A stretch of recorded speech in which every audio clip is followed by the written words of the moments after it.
قبلہ قائد محترم حضور کنز العلماء مفکر اسلام مفتی ڈاکٹر محمد اشرف حاصل جلالی زیدہ شرفہ، آپ کی معیت میں گھڑیاں گزارنے کا شرف حاصل ہوا اور آپ کے ساتھ الحمدللہ قلبی سکون محسوس ہوا اللہ کے فضل اور توفیق سے، جو کہ ہمیشہ سے ہمارا تعلق ہمارے دادا جان رحمۃ اللہ علیہ اور پھر ہمارے چچا جان قاضی محمد سلیمان جلالی نور اللہ مرکزہ آپ سے لے کر اور ہمارے والد محترم قاضی محمد عبد الرحمن جلالی اطال اللہ عمرہ، آپ کی نسبت سے ابھی تک تعلق چلتا آ رہا ہے، اور اسی بنیاد پر حضور حافظ الحدیث رحمۃ اللہ علیہ آپ کی نسبت سے جو تعلق میرے والد محترم کا عرصہ دراز تک رہا، وہی تعلق آج بھی ہمارا انشاءاللہ ان کے ساتھ موجود ہے۔ اور میں ان مبارک لمحات میں آپ کو اپنے والد محترم حضرت علامہ مولانا قاضی محمد عبد الرحمن جلالی اطال اللہ عمرہ، آپ کے واسطے سے جو آپ نے حضور حافظ الحدیث رحمۃ اللہ علیہ سے علم حاصل کیا یا آپ کے ساتھ رہ کر وقت گزار کر جو باتیں ہم تک پہنچائیں، انہی کی روشنی میں آج کے اس مسئلہ کے بارے میں جو کہ رفض اور اہل سنت کے درمیان چل رہا ہے، چند سطور میں نے اور میرے برادر اکبر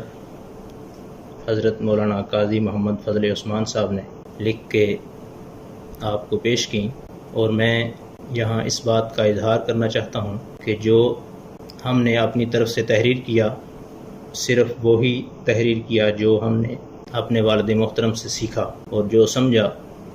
اس میں ہمیں اہل سنت و جماعت کا عقیدہ جو نظر آیا، وہ حضور قائد ملت اسلامیہ فخر اسلام حضرت علامہ مولانا ڈاکٹر محمد اشرف حاصل جلالی صاحب نے جو موقف پیش کیا، وہ اسی کی عکاسی کرتا ہے۔ اور میں یہاں آپ کے اس مشن پر آپ کو خراج تحسین بھی پیش کرتا ہوں، اور آپ کو اس بات کا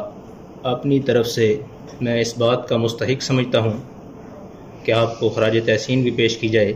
ہم اس قابل تو نہیں کہ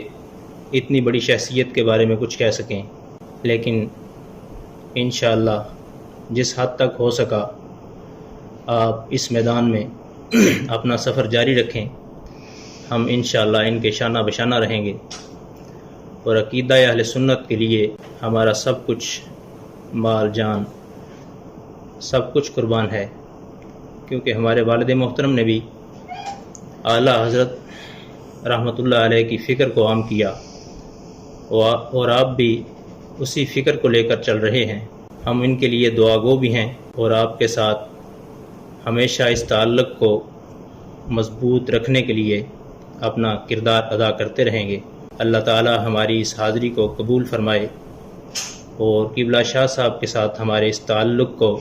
مضبوط فرمائے۔ وما علینا الا البلاغ المبین۔